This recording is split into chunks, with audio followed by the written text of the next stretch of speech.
Pues Leto y Adrián Llano. A día de hoy son las dos bajas que tenemos. Bueno, muchas cosas. Un equipo formado para un objetivo muy marcado, que es quedar entre los tres primeros y que seguramente al final de temporada, pues si no está, va a estar muy cerca de estar en esos puestos, ¿no? Bueno, yo como leonés me he enfrentado ya muchas veces a la Cultural. La primera vez me enfrenté en el 95-96, cuando yo era jugador de Las Palmas, y la última me enfrenté hace 2 años cuando era segundo entrenador en el Sporting. Todos los partidos son especiales, ¿no? Pero bueno, el condicionante de que yo haya nacido allí a día de hoy no requiere que sea nada especial. Lo especial es que viene un buen equipo y que después de una derrota debemos volver a ganar.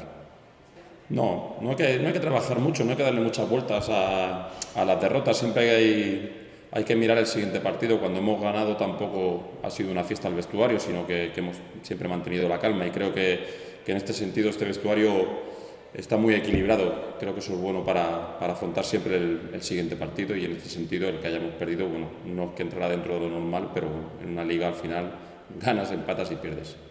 Bueno, es un partido importante, es un partido muy apetecible para cualquier jugador de nuestra plantilla, el poder enfrentarse a un equipo que está hecho para conseguir un objetivo como es el de ascender a la Liga Pro, y bueno, en este sentido creo que es bueno para ellos el hecho de afrontar un partido así, ¿no? Yo, si fuese jugador, estaría deseoso de poder entrar en el 11 para poder competirlo. No, nosotros afrontamos los partidos siempre pensando en nosotros. Evidentemente todos los equipos tienen unos matices, y los matices que le puede inculcar este entrenador a su equipo a día de hoy no los conoce nadie. Entonces vamos a afrontar el partido siendo nosotros mismos e intentando ir a por el partido.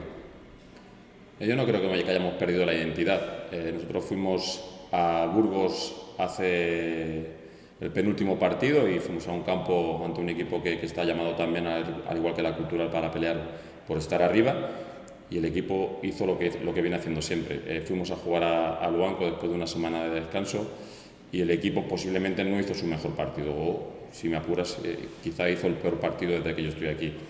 Pero bueno, no cambia nada. Nuestro objetivo lo tenemos muy claro y tenemos muy marcado qué es lo que queremos hacer, y bueno, vamos a seguir por la misma línea.